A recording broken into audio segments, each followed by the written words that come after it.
La traversée de l'ancien pont de Cotonou ne serait plus sécurisante. L'alerte d'un internaute sur la dégradation avancée de l'ouvrage a fait descendre sur les lieux les autorités compétentes. Qu'en est-il des autres infrastructures en décrépitude dont personne ne parle encore? C'est le sujet du décryptage.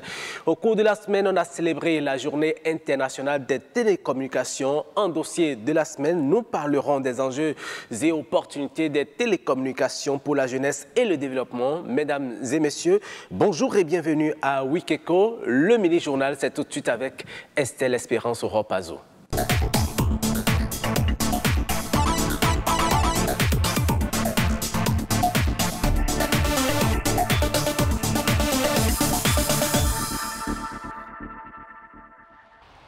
Bonjour à tous et bienvenue dans le mini-journal. Ça y est, on connaît désormais le nombre d'enrôlés pour le compte du recensement administratif à vocation d'identification de la population. Le comité technique de pilotage a remis son rapport d'exécution dans l'après-midi de ce mercredi à la Commission nationale du RAVIP.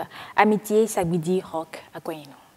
Les résultats sont au-dessus des attentes suivant les statistiques 2013 du 4e recensement général de la population, mais légèrement en deçà des projections de l'INSAE pour 2018.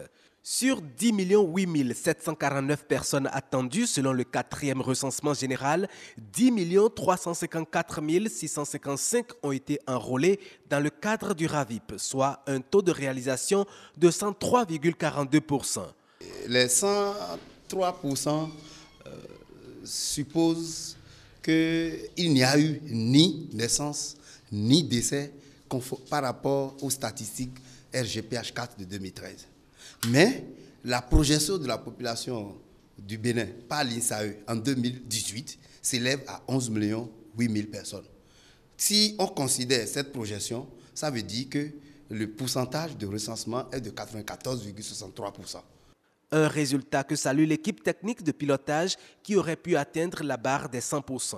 Il y a certaines personnes qui ont estimé qu'il faille attendre la dernière minute, qu'il faille attendre, il y aura la prolongation. Voici pourquoi on a été soutenu. Sinon, on pouvait atteindre effectivement les 100%.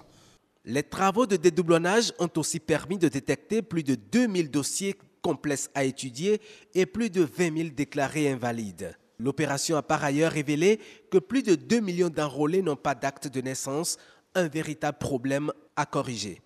En réponse aux doléances du comité technique de pilotage, le président de la Commission nationale de supervision rassure qu'elles seront favorablement étudiées.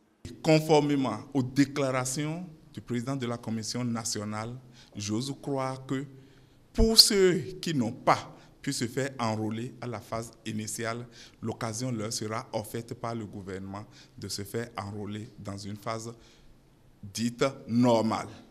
Après 6 mois d'enrôlement, le rapport de cette phase initiale du RAVIP présente déjà les enjeux démographiques du Bénin et servira d'outil dynamique de planification des actions de développement. Très bientôt, il sera établi à chaque citoyen sa carte à tout faire. L'abolition de la peine de mort est en progression en Afrique subsaharienne ces dernières années. Ces efforts sont porteurs d'espoir. C'est ce que révèle le rapport mondial de Amnesty International. Comment s'y prendre pour faire de toute l'Afrique subsaharienne une région exempte de ce châtiment inhumain? L'organisation internationale a procédé à une formation au CODIAM. Les détails dans ce reportage de Rodrigue Babaguito.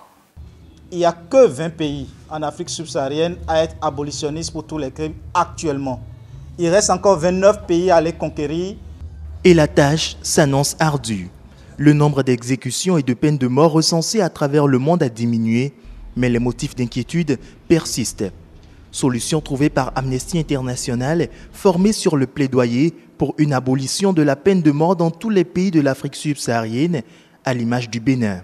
Il est vrai que le Bénin a aboli officiellement la peine de mort, mais aujourd'hui, la mission du Bénin est de continuer, n'est-ce pas, à s'engager en faveur de l'abolition de la peine de mort et maintenant influencer les pays de l'Afrique subsaharienne qui n'ont pas encore aboli la peine de mort. Par la formation d'aujourd'hui, j'ai comme l'impression qu'on repart sur le bel exemple des années 90 après la conférence des forces vives de la nation où le Bénin était devenu le berceau de la démocratie dans la sous-région. Si nous avons pu influencer en matière de démocratie, nous pourrons aussi influencer en termes de l'abolition de la peine de mort. Professionnels des médias, franciscains, femmes avocates du Bénin, tous sont formés et désormais prêts pour une suppression totale de ce châtiment. De cette formation, je retiens juste que la peine de mort n'est pas une bonne chose et que tous les pays doivent pouvoir l'abolir. Nul n'a le droit d'ôter la vie à quelqu'un. Et vous savez bien que le Bénin, il y a quelque temps, a aboli la peine de mort. Donc, je m'engage vraiment à propager cette nouvelle-là et je pense que c'est le devoir de la presse d'aider Amnesty International dans cette lutte. Puisque déjà le Bénin a déjà adhéré à ratifier le protocole relatif à l'abolition de la peine de mort. Et avec ça, le processus est en cours pour que ça soit mis dans l'ordre code pénal. Nous espérons que le droit à la vie, tel que le Bénin l'a reconnu, au titre des nations modernes du monde et de l'Afrique, que nous pourrions aussi partager cette vertu avec les pays qui nous environnent. Le 21 février 2018, le Bénin abolissait définitivement la peine de mort. Il est suivi de la Guinée, mais reste encore plusieurs autres pays au nombre desquels le Burkina Faso, le Tchad, le Ghana, sans oublier la Somalie et le Soudan du Sud. Devant les écoles primaires situées en bordure des voies publiques à Cotonou se positionnent des facilitateurs encore appelés guides. Leur mission, assurer une bonne traversée aux écoliers. Christian Devochi et Arnaud Adadia se sont intéressés à ces agents qui sont commis à la tâche. Est-ce un métier? La réponse dans ce reportage. Le passeur, étoffe rouge, chicotte ou matraque en main, on les appelle passeurs ou scouts. Le sifflet soigneusement introduit entre les commissures, le passeur va et vient et stoppe à son gré les usagers de la route dans les deux sens. La voie est libre, les écoliers peuvent passer.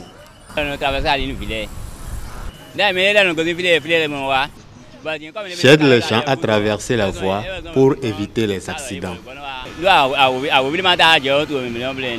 Le passeur, déjà au poste à 7h-10, sa présence devant l'école rassure écoliers et tout le monde. Plus qu'un job, être passeur peut être assimilable à une mission divine. C'est une mission divine. Nous, on aime les écoliers, malgré la petitesse du salaire. Les automobilistes ne nous respectent pas. Ils ne nous reconnaissent pas notre valeur. Ils disent, quitte la voie, je vais te projeter maintenant.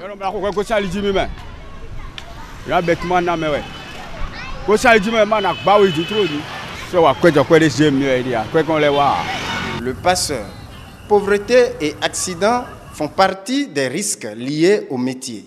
Et pourtant, dans la plupart des cas des écoles en bordure de voie, la mobilité s'observe de part et d'autre. Cela crée beaucoup d'accidents. On a des blessés, on a même des parents aussi qui sont victimes des accidents. Et ce qui a fait que, après de longues réflexions, je me suis dit, bon, il faudrait que je recrute un passeur. Le passeur, un usager, donne ici ses impressions. Je pense bien que c'est une œuvre louable que ces personnes de bonne volonté font en faisant traverser les enfants afin de leur éviter d'éventuels accidents. Le passeur gagne moins du SMIC béninois, à savoir de 15 000 à 30 000 francs CFA, rarement 40 000. En outre, dans les écoles publiques, les subventions sont en retard ou quasi irrégulières, au point où ce sont les directeurs qui prennent le relais. Vu ces conditions, que faire? Je souhaiterais que les élus locaux pensent instaurer dans leur programme ou dans leur budget une partie de fonds, peut-être qui va leur permettre de recruter des personnes de bonne volonté pour pouvoir exécuter cette tâche de façon officielle. Le passeur. En attendant, les écoliers, eux, vont continuer de jouir des nobles services du passeur. Fin de ce mini-journal. Merci de l'avoir suivi. Juste après moi, la revue de presse et le décryptage.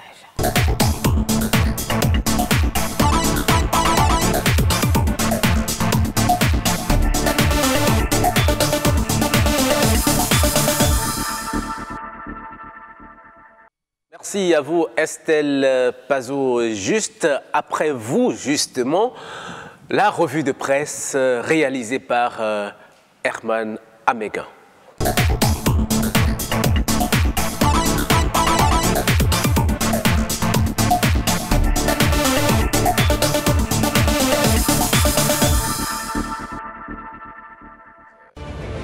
Bonjour à tous. C'est avec le quotidien du service public que nous entamons ce tour d'horizon de l'actualité. Dans sa parution du lundi, La Nation nous informe de la reprise du dialogue entre gouvernement et centrale syndicale. Tous engagés pour un climat de paix, placarde le journal en manchette. Mon confrère renseigne que les négociations ont repris en fin de semaine dernière et que les membres du gouvernement, les secrétaires généraux de cette centrale et confédération syndicale étaient présents à cette première séance ordinaire de la commission permanente de concertation et de négociation au gouvernement central et confédération syndicale au titre de l'année 2018. Bénin Intelligent rapporte qu'au cours de cette séance, il y a eu des avancées notables, mais fait remarquer tout de même que des points de divergence subsistent. Au nombre de ceux-ci, la situation des enseignants des 3 ordres de l'enseignement et la question de revalorisation du salaire minimum interprofessionnel garanti. Loin du dialogue social, l'économiste nous parle du document de programme pays 2019-2023 entre le PNUD et le Bénin. Le journal renseigne qu'on se dirige vers une amélioration des politiques publiques, principal objectif de ce partenariat qui ambitionne une diversification des ressources de croissance, en particulier l'introduction des filières de sécurité sociale ciblant les populations marginalisées. L'atteinte de ces objectifs passe par la bonne santé des ressources humaines. C'est pourquoi le gouvernement a mis en place le projet d'assurance pour le renforcement du capital humain. Un projet dont le contenu a été exposé aux parlementaires. Protection sociale des plus démunis, les députés s'imprègnent du projet Arche, met en manchette La Nation. Mon confrère rapporte les propos de la ministre en charge des Affaires sociales, Bintou Tchabi Taro Adam. Selon elle, ce projet vise à apporter une réponse à l'état des lieux critiques en matière de protection sociale pour les acteurs du secteur informel qui représentent 93,3% de la population active. Devant les parlementaires, le coordonnateur du projet va plus loin et expose les chiffres. À en croire ces propos rapportés par mon confrère, le projet cible 2 468 254 bénéficiaires reconnus pauvres répartis dans 375 458 ménages qui seront pris en charge par l'État qui va leur accorder des primes afin de leur permettre d'accéder au paquet de soins. Par ailleurs, les populations pauvres non extrêmes sont estimées à 1 895 810 répartis dans 321 737 ménages. Autre volet de l'actualité, le gouvernement béninois veut rompre la convention minière avec la Nocibé. La nouvelle cimenterie du Bénin qui a démarré ses activités en 2013 verra probablement sa convention avec l'État modifiée, puisque selon le rédacteur de l'article, les avantages et autres exonérations contenues dans les clauses de la convention signée en 2009 sont jugées nuisibles à l'économie nationale. Sous un autre registre, Bénin Intelligent nous renseigne sur la visite de José Didier Tonanto sur les sites d'Avlekete et Djegbadji pour le compte du projet de protection et de valorisation de la côte maritime. Le démarrage physique des travaux est prévu pour octobre 2018, mais l'approvisionnement en enrochement, principal intrant dans la structure des ouvrages, a démarré et évolue au rythme prévisionnel. L'opinion aujourd'hui parle d'une révolution touristique en perspective. La visite du ministre du Cadre de Vie se justifie par le fait que le premier navire d'enrochement a accosté jeudi 10 mai dernier et il transporte 35 000 tonnes de pierres. Il sera réalisé à Avlekete, une station balnéaire qui servira d'attraction touristique. Les grandes décisions sont tombées au sujet du scandale du nouveau siège de l'Assemblée nationale. Malversation sur le chantier de construction du siège du Parlement, le gouvernement sanctionne 17 entreprises. Titre La Nation. Le Conseil des ministres du mercredi dernier a pris 4 grandes décisions. La première, c'est de faire assurer la surveillance du chantier. La deuxième est que le gouvernement se propose de situer les responsabilités des différents acteurs impliqués. En troisième lieu, il entend procéder à la résiliation à l'amiable ou par voie judiciaire des contrats. Puis enfin, il procédera au recouvrement des sommes dues et à la répartition des dommages causés à l'État par le maître d'ouvrage délégué et les autres entreprises prestataires sur le chantier. Le gouvernement met fin au gâchis, estime pour sa part l'autre quotidien. L'économiste nous parle des 220 millions de dollars accordés par la Banque mondiale au Bénin pour l'accès à l'eau potable en milieu rural. Ce montant va financer le programme Aquavie qui ambitionne la construction de 270 systèmes d'adduction d'eau et la remise en état ou l'extension de 360 systèmes existants dans les zones rurales. Ce programme, souligne l'économiste, va bénéficier à environ 1 600 000 Béninois. On achève cette revue par les chiffres officiels du recensement administratif à vocation d'identification de la population RAVIP. Le quotidien du service public nous informe que 10 354 466 personnes se sont fait enrôler pour un taux de 103,45%. Ces statistiques émanent du comité technique de pilotage qui a officiellement déposé son rapport à la Commission nationale de supervision. Fin de ce tour d'horizon de l'actualité. À bientôt. Merci et à bientôt, Herman Améguin. Et juste après la revue de presse, nous abordons le dossier de la semaine.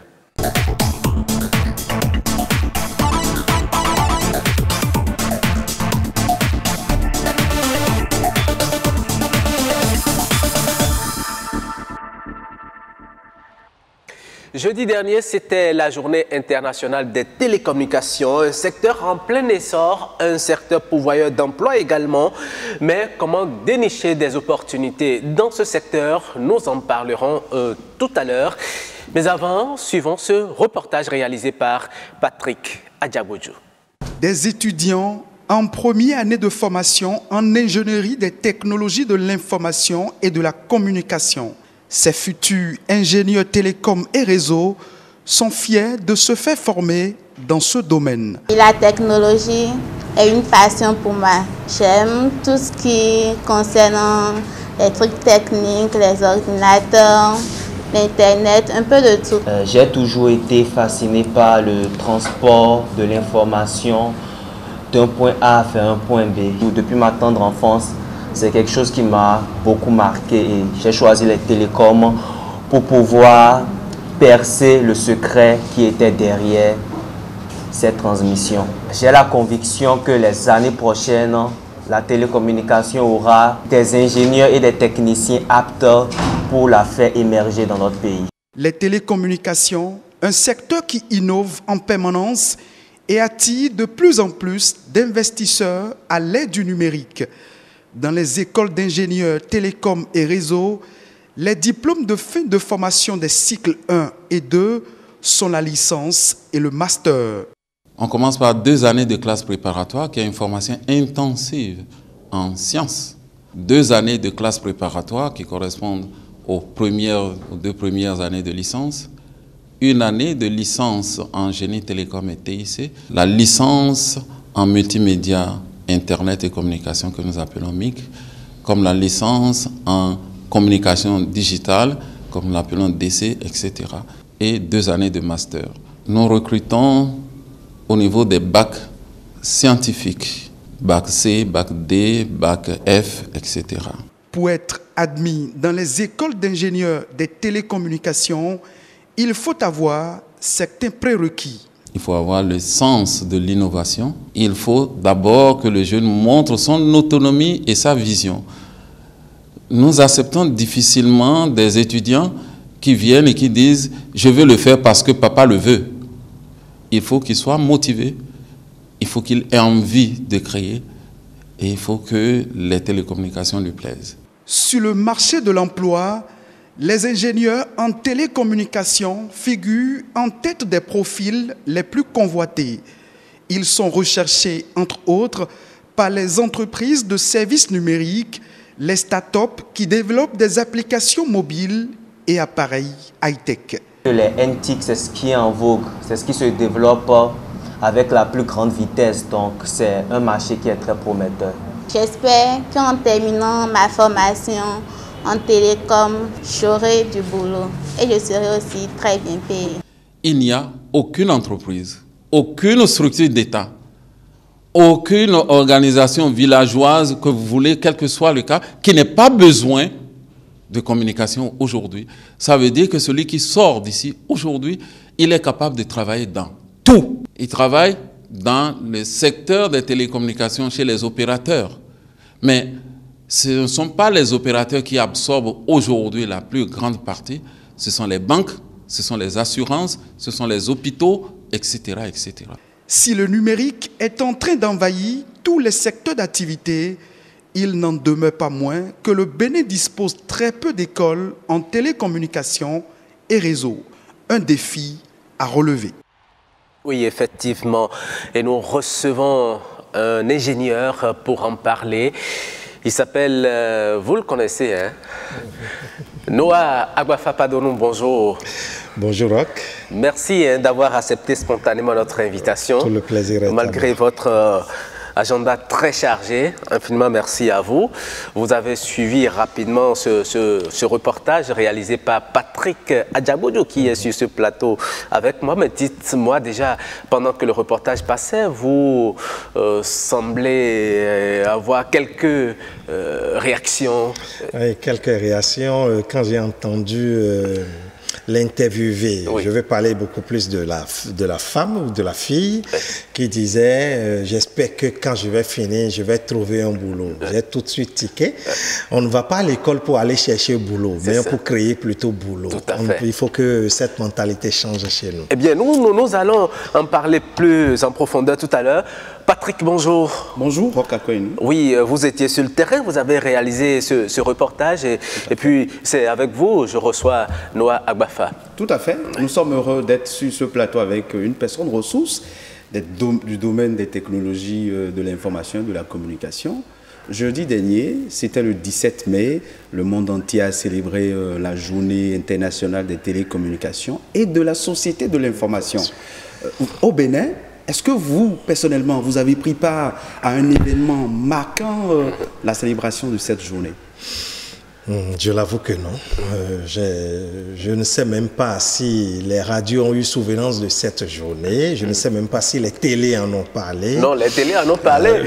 La même preuve, nous en parlons maintenant. Mais est-ce qu'il y a une manifestation officielle? Oui, vous constatez que nous en parlons. Quand Patrick le disait tout à l'heure, Patrick disait le jeudi dernier, c'est dit que le jour est passé, mais on est rappelé bien après. Et c'est ce que nous avons remarqué, même les autorités. Ce n'est pas que ils ne savent pas quoi en faire, mais c'est tellement leur agenda. Mais j'aurais bien voulu que cette journée, qui est une journée très importante parce que cela rappelle d'une part à toute la population, surtout la population africaine, la fracture numérique qui existe. Pour montrer que nous ne sommes pas encore véritablement à l'usage qu'on devrait faire de tout ce qu'on appelle technologie de l'information et de la communication. Cette journée qui se veut une journée où l'État devrait véritablement revoir sa politique pour savoir que aujourd'hui les TIC doivent être une denrée à la portée de tout le monde.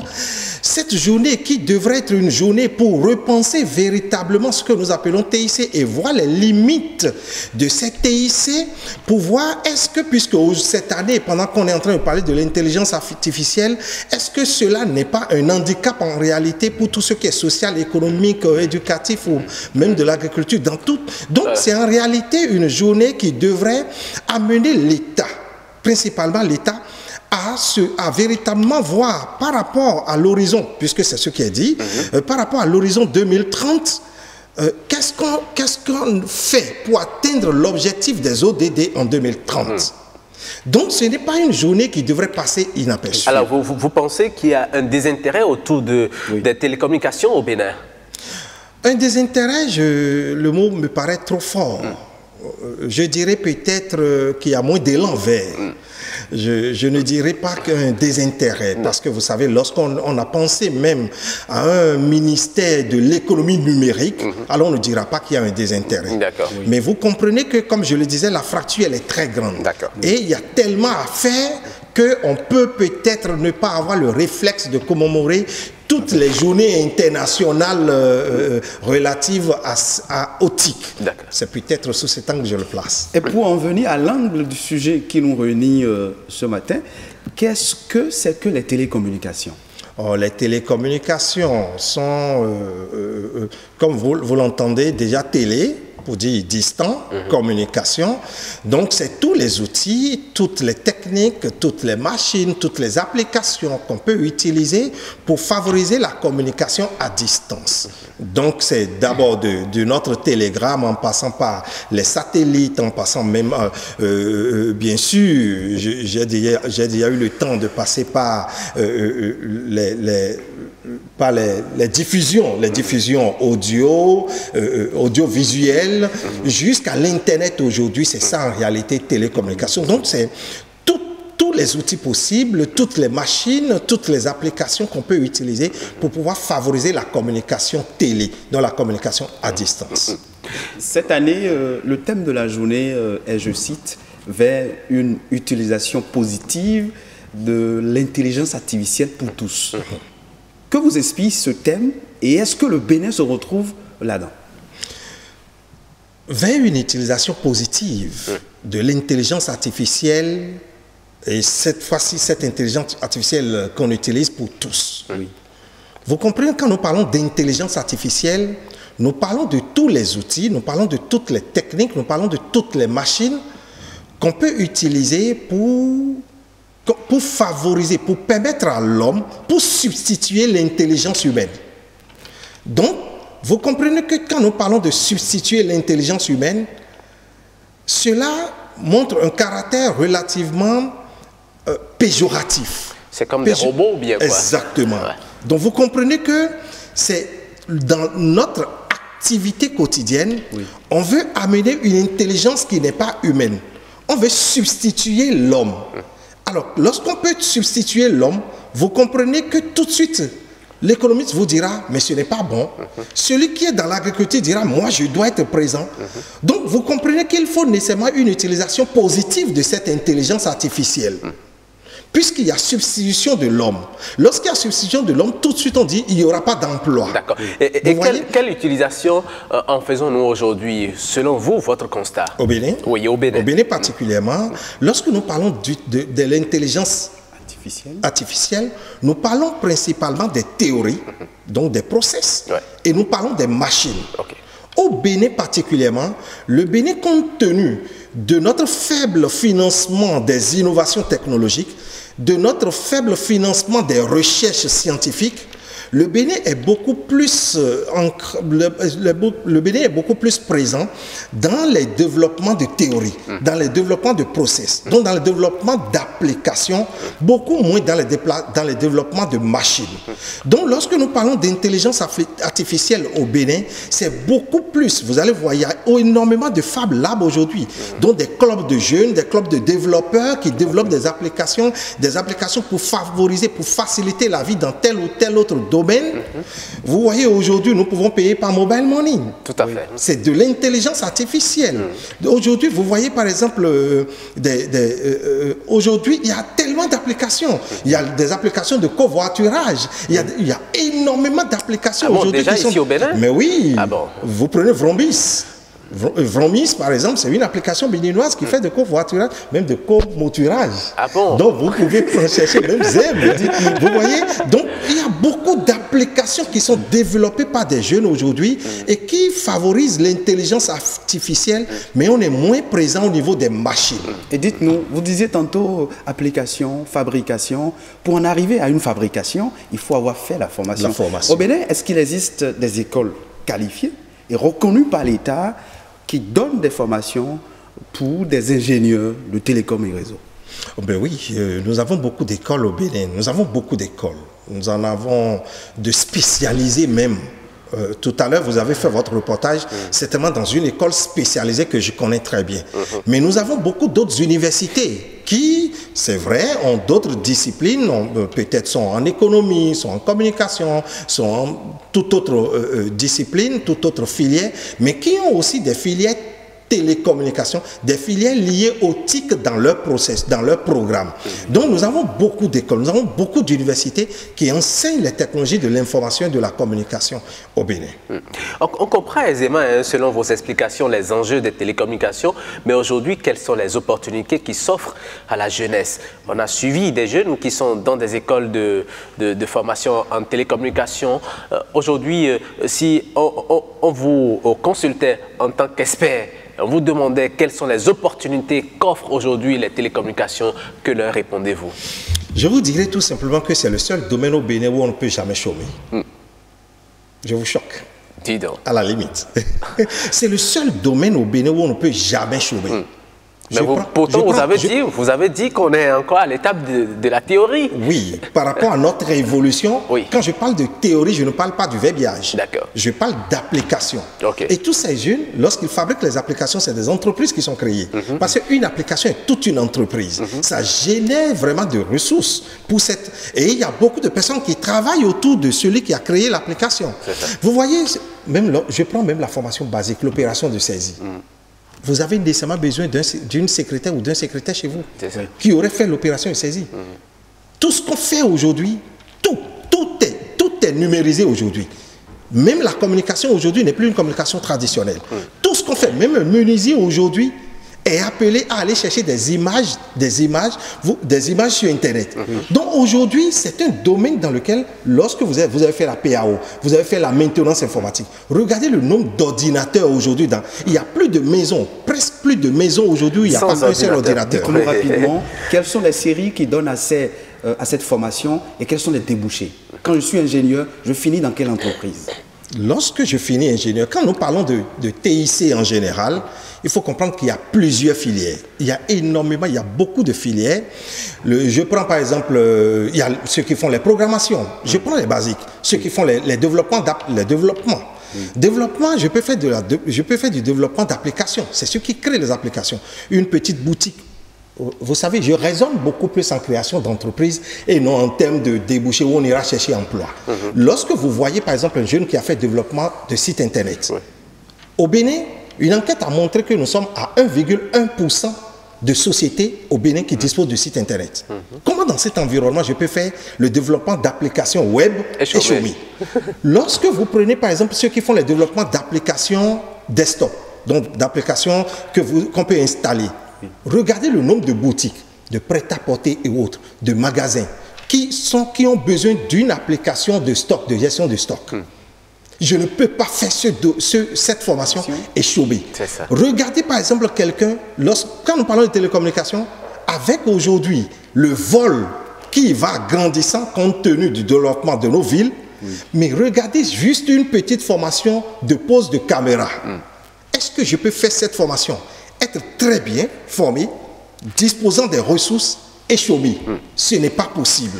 Donc vous comprenez que on peut toujours, quand on finit, quel que soit le domaine d'activité dans les TIC, on ne peut pas avoir fait cette formation et chômer. Ce n'est pas possible. Et quand nous parlons de débouchés, je parle d'entreprises formellement créées par le jeune et qui emploie même d'autres personnes parce qu'il va employer un communicateur, il va employer un comptable, il va employer tout cela. Qu'est-ce que vous attendez de l'État pour que l'horizon donne plus de promesses? Bon, la première des choses, très rapidement, parce que le temps est fini. La première des choses, l'État, la première des choses, c'est le curricula de formation. Ce que nous avons comme curricula de formation dans les universités ne sont pas véritablement des formations pointues qui permettent aux jeunes de s'auto-employer plus facilement quand ils vont sortir. Il faut revoir ça. Ensuite. De l'autre côté, je voudrais que les universités diversifient aussi beaucoup plus les formations. Vous voyez, quand on parle de maintenance, quand vous allez dans les universités, vous allez entendre parler de maintenance et administration réseau. On peut former rien qu'en maintenance pour que la personne soit pointue et former quelqu'un d'autre en administration réseau. Donc diversifier les formations, il y a beaucoup d'autres choses qu'on peut. Il y a beaucoup d'autres choses. Franchement, on ne saurait tout déballer sur ce plateau. Merci à vous, Noah Agbafa Padonou. Merci également à vous, Patrick Adjawodjou. Merci, mesdames et messieurs. Vous voyez, c'est très intéressant. Allez vous faire former en télécommunication. Vous ne pourrez jamais chômer. Juste après le dossier de la semaine, nous allons passer au décryptage.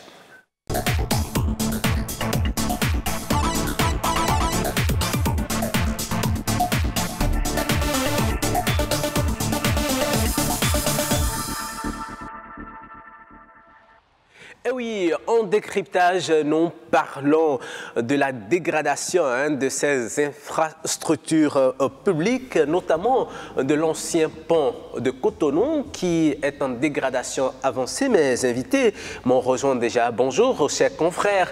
Bonjour, Steve Hoda. Bonjour, Rock, et bonjour, chers téléspectateurs de BB24. Vous allez bien? Très bien. Comment se porte votre journal Soleil Bénin Info? Oui, le soleil se porte très bien. D'accord. Et de l'autre côté, la nouvelle économie. Bonjour. Oui, bonjour, Rock, Aurélien Akoï. Bonjour, chers téléspectateurs. Nouvelle économie se porte également à merveille. Tant que le soleil va briller, l'économie se portera bien. D'accord. Eh bien, l'alerte, Steve, était maximale. Les images de rouille de l'ancien pont de Cotonou, prises par un internaute, ont rapidement parcouru tous les réseaux sociaux et ont fait descendre sur le terrain juste au lendemain le directeur général des infrastructures. Y avait-il lieu de s'inquiéter? Oui, même s'il n'y a pas lieu de s'inquiéter, il faut dire déjà que c'est une alerte qui est bienvenue, vu que en fait, c'est un pont qui existe depuis plusieurs années déjà, plus de 50 ans, je crois bien. Et que 90 ans. 90 ans, ouais. On dit, voilà, vous voyez, c'est-à-dire qu'à l'année où cette infrastructure a été construite, c'était prévu pour contenir un certain nombre de populations. Tout à fait. Aujourd'hui, le Bénin qui avait 2 millions d'habitants en 1950, aujourd'hui passé à 11 millions. Donc le volume de transition... Tout à fait, selon les projections de l'INSAE, 11 millions 8 000 habitants en 2018. Exactement. Donc vous avez vu que déjà là, c'est prévu pour contenir un certain nombre et avec le boom démographique, il a eu que ce pont-là n'arrive plus à contenir. Donc même s'il n'y a pas encore péril à demeure, il faut déjà que cette alerte-là puisse interpeller les autorités pour déjà prendre des mesures pour ne pas qu'on assiste au pire. D'accord. Casimir, pourquoi ce n'est qu'après cette alerte que les autorités se soient portées sur les lieux? Oui, un peu comme le plateau précédent l'expliquait, vous savez, c'est la dormance au Bénin, c'est la dormance en Afrique. On ne prend pas en charge un certain nombre de choses. On prend à la légère la sécurité et l'intérêt des populations donc à vivre de façon heureuse. Sinon, comment comprendre qu'une infrastructure qui, il faut le dire, c'est pas cet internaute qui a donné. Donc, la première fois l'alerte, il y avait déjà des alertes qui ont été données sur cette infrastructure, mais les autorités béninoises ont fait la sourde oreille, ont toujours fait la sourde oreille. Mais à un moment donné, vous savez, je ne pense pas que les autorités béninoises aient fait la sourde oreille. Elles ont interdit, par exemple, le passage sur ce pont des gros porteurs. Et pourtant, le train a toujours sifflé, le train a toujours pris par là, parce qu'il faut le dire aux téléspectateurs, c'est la seule voie de dessert en termes donc de rail.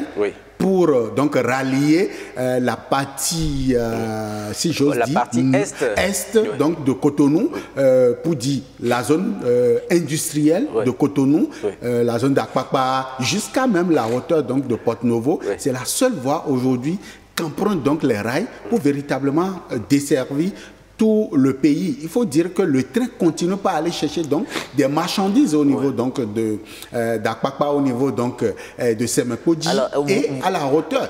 Et vous voulez vous dire par là que c'est parce que le train circule encore sur ce pont que sa situation s'est aggravée? Depuis 90 ans, depuis 90 ans, l'infrastructure a été construite et que le train continue pas à circuler dessus. Et selon donc la fiche technique de cette infrastructure, on ne devrait plus assister donc à un transport de cette envergure. Donc ce n'est pas, on a dit que l'infrastructure a été fermée, mais ça a été fermé, l'OCBN, c'est le privé, mais ce n'est pas l'État qui a interdit à l'OCBN. Ou bien est-ce que véritablement la décision d'interdire à l'OCBN de circuler sur cette infrastructure a été violée? Vous pointez l'OCBN comme l'agent destructeur non, pas destructeur, mais si nous devons parler aujourd'hui d'interdiction et de violation de cette interdiction, je prends l'OCBN comme donc ce moyen le plus géant, le plus grand qui passe par là. Donc moi, si je vois le train circuler sur cette infrastructure, c'est que moi, simple piéton, je peux également circuler. Et c'est pourquoi je dis, il y a toujours une légèreté à prendre un certain nombre de décisions au Bénin. Et c'est ça qui justifie aujourd'hui. Heureusement que le PI n'est pas là, mais on aurait pu assister au PI. Et le PI n'arrivera pas parce que les autorités sont déjà descendues sur le terrain. Steve, est-ce que vous ne pensez pas qu'il y aurait pu avoir un chronogramme assez précis d'entretien de ces ouvrages? Oui, évidemment. C'est dire qu'on a un problème dans les pays en voie de développement, un problème de planification. Voilà, j'ai comme l'impression qu'on est surpris. On est surpris aujourd'hui par le nombre de populations qu'on fait aujourd'hui et les activités qui s'y développent. Donc, ce qui fait qu'on n'a pas prévu un certain nombre de choses. Vous circulez aujourd'hui à Cotonou, vous vous rendez compte déjà qu'on a été vraiment surpris par le temps. Il y a beaucoup de bouchons, il y a des voies qui ne sont pas réfectionnées. Et je pense que c'est également un problème de planification. Si on planifie bien les choses, c'est qu'on est sûr que à telle période, on aura tel nombre de populations, on pourrait faire face à tel défi. On pourrait savoir que déjà, la population dans cette zone-là va atteindre un tel chiffre. Donc, par rapport à ça, certaines infrastructures doivent être réfectionnées pour accueillir un volume de transactions important. Donc, je pense qu'il y a déjà un problème de suivi. On se rappelle, il n'y a pas longtemps, à Guilmaro, c'est dans la Takora Donga, où le pont a cédé. Donc, déjà que la population a été coupée en deux. Donc, ça a permis de ralentir pendant une bonne période les activités. Voilà, qui sont. Donc, ça, par exemple, on n'a pas anticipé ces problèmes. Et comme ça, il y a beaucoup d'infrastructures au Bénin où aujourd'hui, il faut pouvoir suivre de près. Vous faites bien de rappeler qu'il y a beaucoup d'infrastructures comme ce pont aujourd'hui en dégradation avancée. On voit dans des écoles, des salles de classe qui sont des héritages coloniaux qui ont été abandonnés. Il y a également des routes dont l'entretien ne se fait pas régulièrement. Est-ce que vous ne pensez pas qu'aujourd'hui, il faille instaurer un mécanisme de suivi justement de ces infrastructures? Et je le disais tantôt, le plateau qui nous a précédé a montré aujourd'hui qu'on peut développer des applications. Aujourd'hui, pourquoi ne pas développer des applications qui puissent s'occuper du patrimoine matériel et immatériel du Bénin? Pourquoi on ne peut pas avoir des jeunes qui réfléchissent dans ce sens? Parce que c'est le pont de Cotonou, nous parlons du pont de Cotonou. Nous en avons à l'intérieur du pays. Quand vous allez, par exemple, sur le fleuve Zou ou bien Ouémé, il y a également des infrastructures de cette nature-là qui sont là-bas. Non loin de là, de ce pont-là, il y a le premier bâtiment à étage de Cotonou qui, normalement, devrait être rangé dans la liste des patrimoines matériels du Bénin. Allez voir dans quel état... Vous parlez de quel étage? Lorsque vous êtes donc dans la zone de Ciné-Vogue, ce bâtiment qui abrite désormais Fitem, quand vous faites donc dos au bâtiment Fitem, vous rentrez dans une ruelle là, juste à votre droite là, vous avez un bâtiment qui a été la première maison à étage, le premier immeuble de Cotonou, qui aujourd'hui est disputé entre destruction et patrimoine matériel donc du Bénin, qui aujourd'hui menace dangereusement les populations qui sont dans la zone. On est partagé entre destruction et conservation donc de ce patrimoine. Je dis il y a un véritable problème de conservation. Le dernier Conseil des ministres a décidé de commencer la réhabilitation de certaines infrastructures, de certaines routes. On a cité la route Boycon-Dassa par exemple, la route Natitengu et je ne sais où. Il y a un début de quelque chose déjà, n'est-ce pas? Il y a un début de quelque chose mais qui ne rassure pas parce que je veux en tant que Béninois... Mais la décision vient à peine d'être prise. Justement, pourquoi c'est maintenant la décision serait prise? C'est ce que je suis en train de dire. Il ne s'agit pas d'accuser un gouvernement ou de ne pas accuser un autre gouvernement. Mais je dis, on a encore l'impression que c'est quand nous sommes en présence où la menace est là, lorsque les catastrophes s'annoncent, que le Béninois commence pas à réfléchir sur les mécanismes. Ça ne doit pas être ça. On doit pouvoir avoir la fiche technique de nos patrimoines matériels. On doit pouvoir avoir la fiche d'identité de nos immeubles à Cotonou, dans l'ensemble donc du territoire, sur l'ensemble du territoire béninois, afin que véritablement il y ait des services qui s'occupent véritablement de l'entretien de ces infrastructures. Aujourd'hui, on ne doit pas attendre forcément que la menace soit là ou bien qu'un individu perde la vie innocemment avant de se lever pour aller entretenir ces infrastructures-là. L'entretien régulier, est-ce qu'il ne coûte pas moins cher que d'attendre la dégradation à un certain degré avant de commencer à injecter de l'argent du contribuable pour pouvoir réhabiliter l'infrastructure? Bien sûr, il faut suivre. Voilà, le suivi, le contrôle, sont très importants dans le développement d'un projet. Donc il faut déjà suivre ces infrastructures. Mais je dirais également qu'il faut un développement équilibré de nos régions, de nos villes. Vous avez constaté que ces problèmes arrivent lorsqu'il y a une pression démographique sur une zone donnée. Ouais. Donc si tout le monde vient s'installer à Cotonou, par exemple, même si l'infrastructure est prévue pour durer 10 ans, la durée de vie peut être réduite en fonction de volume de personnes qui fréquentent ces infrastructures. Donc, si on arrive à faire un développement équilibré des différentes régions du pays, on est sûr de pouvoir bien gérer ces équipements-là et de pouvoir quand même en bénéficier. Oui, mais quelque part aussi, est-ce qu'il ne faut pas dénoncer le fait qu'il y a des citoyens indélicats qui accélèrent de leur propre gré la destruction de ces infrastructures. Lorsque vous voyez aujourd'hui des accidents qui se créent pêle-mêle sur les axes routiers, est-ce qu'il ne faut pas sensibiliser et aussi sanctionner justement sévèrement ces usagers de la route? Non, ça se fait déjà. Ça se fait déjà. Lorsque vous détruisez une infrastructure, vous la réparez. Seulement que entre la prise en charge de ces infrastructures par les services d'assurance de la personne qui a détruit, il y a un écart qui se fait, ce qui fait qu'on ne constate pas tout de suite que la réparation est automatique. Donc je pense qu'aujourd'hui, ça se fait déjà. Lorsque vous détruisez une infrastructure sur la circulation, vous la réparez. Ouais, ça, c'est déjà plus. Le constat est fait. Ça me fait rire. Je ne sais pas si nous vivons dans le même pays, parce que lorsque vous prenez l'as Godomain, vous prenez l'as Godomain jusqu'à la hauteur d'Akasato, c'est une infrastructure qui vient à peine d'être inaugurée par le régime sortant, mais depuis 2 ans, les camions ont toujours détruit les lampadaires sur cette voie. On n'a jamais réparé ça. J'ai dit 2 ans. J'ai dit 2 ans. 2 ans ne suffisent-ils pas pour réparer ces infrastructures? C'est pour vous dire, il y a une certaine légèreté, non seulement au niveau de l'État central, mais aussi au niveau de nos communes, à suivre véritablement ces infrastructures. Et puis, nous étions ici en 2015, s'il vous plaît, quand l'aéroport international, s'il vous plaît, le seul aéroport international que nous avons, on a retrouvé des nids de poules sur cet aéroport. Et il a fallu qu'une compagnie internationale, dont je ne veux pas citer le nom ici, mais si vous voulez, je vais citer, a interdit ces appareils d'atterrir sur cet aéroport avant que le gouvernement de Boni Yahi ne puisse aller réparer les nids de poules sur un aéroport international. Mais comment voulez-vous développer un pays avec tant de légèreté? Comment voulez-vous développer un pays lorsque sur un aéroport international comme celui de Cotonou, il y a coupure d'électricité? C'est ça la légèreté dont on parle. Donc véritablement que les autorités prennent à cœur ce qu'on appelle l'entretien et qu'on cesse d'incriminer chaque fois les populations. Non, les populations,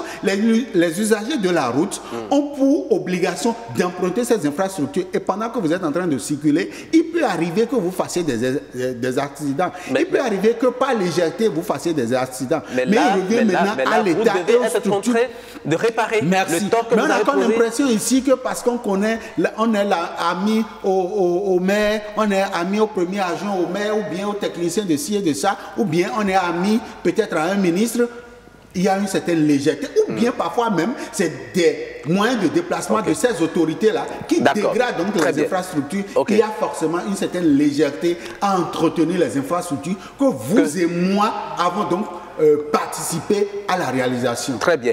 Et que faut-il faire aujourd'hui pour que nous n'assistions plus à des ouvrages qui atteignent ces niveaux de dégradation avant qu'on ne se mette aujourd'hui à les réparer? Alors, moi, je voudrais déjà dire une chose. Il ne faudrait pas que de cette alerte-là, le gouvernement pense un seul instant a donc détruit le premier pont de Cotonou. Parce que, je l'ai dit tantôt, c'est un patrimoine matériel.